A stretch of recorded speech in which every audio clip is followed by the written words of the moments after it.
प्रवीण कुमार केसरी व्यंग की वो सजग आवाज है जो शब्दों से नहीं, सच्चाई की नब्ज से लिखते हैं।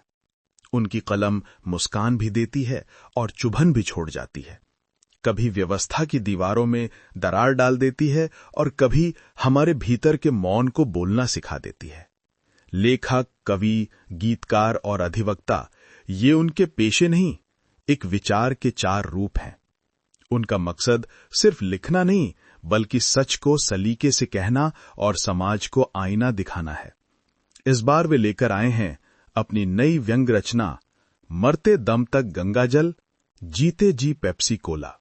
एक ऐसा व्यंग जो सिर्फ पढ़ा या सुना नहीं जाता, बल्कि महसूस किया जाता है, जहां हंसी के पीछे सवाल हैं और सवालों के पीछे सच्चाई का पूरा चेहरा। भारतवर्ष के लोगों की एक बहुत पुरानी आदत है, चाहे लंदन में बैठे हों या लुधियाना की गली में, मरने से ठीक पहले उन्हें गंगाजल चाहिए ही चाहिए, क्योंकि बिना गंगाजल के आत्मा स्वर्ग नहीं जाती, रेलवे प्लेटफॉर्म पर फंसकर बैठी रहती है। अब दृश्य देखिए, बुजुर्ग बिस्तर पर पड़े हैं और सिरहाने पूरा कुनबा खड़ा है, सब इंतजार में कि देखें कब गर्दन लुढ़कती है। असल में हाल ऐसा है कि जैसे बुजुर्ग की सांस नहीं, बल्कि स्टेटस रिपोर्ट लटक रही हो। कोई भी निकट रिश्तेदार खाली हाथ जाने को तैयार नहीं, कहीं पड़ोस वाले ताना न मार दें कि देखो बुढ़े को अकेला तड़पाता छोड़ दिया। इनके प्राण छूटे तो अपनी जान छूटे, इस फॉर्मूले पर पूरा परिवार आंख गाड़े बैठा था। तभी बुजुर्ग की मध्यम आवाज गूंजी, मुझे प्यास लगी है, कोई पानी पिला दे। ये शब्द सुनकर परिवार खुशी से उछल पड़ा। सबका मन मस्तिष्क एकदम झंझना उठा। लो आ गया शुभ असर, बुजुर्ग विदा हो रहे हैं, सभी सहमत, गंगाजल लाओ। लेकिन तभी वैज्ञानिक शिक्षा लेकर पले बढ़े पौत्र ने चश्मा ठीक करते हुए चीखा, क्या अभी से मार डालना चाहते हो? गंगाजल अब इतना दूषित है कि इधर पानी अंदर जाएगा और उधर आत्मा बाहर। इससे अच्छा तो जहर की शीशी दे दो। उसकी बात सुनकर परिवार वालों की त्योरियां चढ़ गईं। भैया ज्यादा नसीहत मत झाड़ो, अगर तुझे इतना शक है तो तू ही पानी का इंतजाम कर। अब मोह माया का मारा वैज्ञानिक दौड़ा और ले आया 20 रुपये लीटर का पानी बोतल। बस फिर क्या था, एक समझदार रिश्तेदार रुमाल से मुंह ढककर गरजा, अरे मूर्ख, तू भूल गया कि ये डिस्टिल्ड वाटर वाला प्लांट हमारे मोहल्ले का ही है, जिसमें नल का पानी भरो और ठप्पा डिस्टिल्ड का मार दो। यही व्यापार है। और हमारी नगर पालिका के पानी में तो इतने बैक्टीरिया रहते हैं कि फिल्टर से गुजरे बिना पियोगे तो प्यास बुझने और दस्त निकालने पड़ेंगे।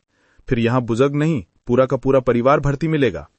वैज्ञानिक के चेहरे का रंग उड़ा और परिवार वालों की हंसी का शोर गंगा घाट तक पहुंच गया। उसी वक्त परिवार का एक और ज्ञानी सदस्य बोला, वैज्ञानिक कहते हैं कि गंगा जल में विशेष माइक्रोब्स हैं जो इसे सड़ने नहीं देते। अच्छा, अगर ये सच है तो फिर हजारों करोड़ का व्यापार पेप्सी और कोक क्यों कर रहे हैं? ये व्यापार तो गंगा जल का होना चाहिए था। बोतल में पैक कराकर निर्यात करो, मिडिल ईस्ट का तेल भूल जाओ, पूरी दुनिया गंगा जल के पीछे पागल होगी और हम इसे मुफ्त में गिरा रहे हैं पाप काटने के लिए। सच ये है कि गंगा जल में एक तरफ आस्था की अमरता है और दूसरी तरफ वैज्ञानिकों की बेचैनी। फर्क बस इतना है कि बुजुर्ग आखिरी घूंट गंगा जल से लेते हैं और वैज्ञानिक आखिरी सांस तक कोक पेप्सी से रिसर्च करते रहते हैं। गंगा नदी बड़ी अद्भुत चीज है। वैज्ञानिकों ने इसे कभी रिसर्च लैब की टेस्ट ट्यूब समझ लिया। प्रयोग भी ऐसे ऐसे किए कि भगवान भी हैरान और ऋषि भी परेशान। कारखानों का कचरा, शहरों का नालापन, पूजा की पन्नियां, विसर्जित मूर्तियां, शादी का बचा खाना और चुनाव का बचा वादा, सब गंगा में डाल दिया।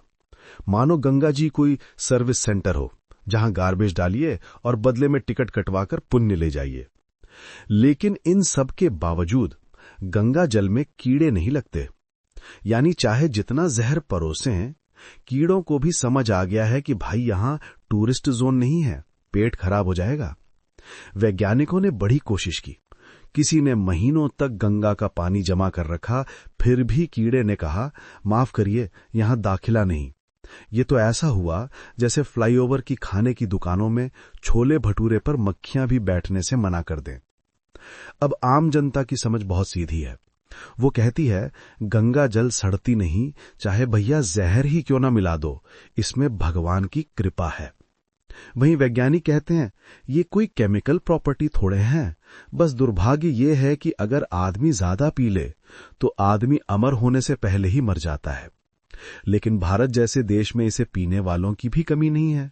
जन्म के बाद गंगा स्नान के पुण्य में जरूर पी लेता है और मरने के बाद परलोक गमन के लिए पिला दिया जाता है। दोनों बातों में एक ही निष्कर्ष है, गंगा का पानी अमर है।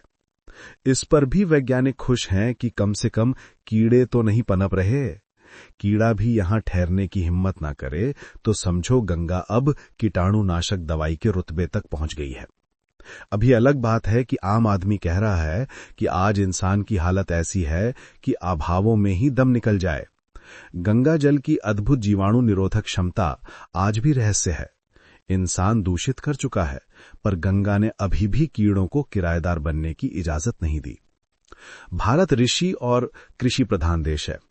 ऋषि मुनियों को चूने की तरह भूगोल निर्माण में इस्तेमाल किया गया और जब अनाज की कमी सताई तो उन्होंने हल बैल पकड़कर सीधे किसान बनने की ठानी। इसीलिए तो किसी कवि ने बड़े गर्व से कहा कि कुछ बात है कि हस्ती मिटती नहीं हमारी। लेकिन दूसरी तरफ देखें, यदि गंगा का उद्गम हिमालय है तो भ्रष्टाचार का स्रोत संविधान प्रदत्त शक्तियां हैं। वहां से शुरू होकर ये इतनी सहजता से बहता है कि गंगा भी शर्मा जाए। यही भ्रष्टाचार दफ्तर दफ्तर, थाने थाने, घर घर घूमता है और छोटे से छोटे बाबू पटवारी तक पहुंचकर अपनी गंगा जमुनी तहजीब दिखाता है। गंगा में चाहे लाश बह जाए, मगर भ्रष्टाचार की धारा में कभी कमी नहीं आती। इसमें पुल, मकान, सड़क, स्कूल, मनरेगा, वजीफे, किसान का बीज, बाढ़ की राहत, सूखे की राहत, यहां तक कि गरीब के बच्चों का दूध पाउडर, सबका पैसा ऐसे बह जाता है जैसे गंगा आरती में दिए बहा दिए जाएं। अब पूरी दुनिया का दस्तूर यही है, जहां अंधेरा है वहां उजाला भी होगा।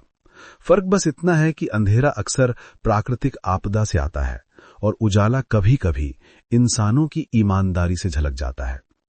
प्रकृति की आपदा जैसे बाढ़, भूकंप, अकाल, ये सहन हो जाते हैं, मगर इंसानी आपदा यानी भ्रष्टाचार, ये हर बाढ़ से गहरा, हर अकाल से लंबा और हर भूकंप से ज्यादा हिलाने वाला है। इसलिए गंगा जल यदि गंदगी के बावजूद नहीं सड़ता तो इंसान भी शिक्षा लेकर अपना ईमान भ्रष्टाचार से ना सड़ाएं, वरना हाल ये होगा कि पानी चाहे गंगा जल रहे या बिस्लेरी, मगर इंसान के गले में उतरने से पहले ही नीति और नियत की तरह दम तोड़ बैठेंगी।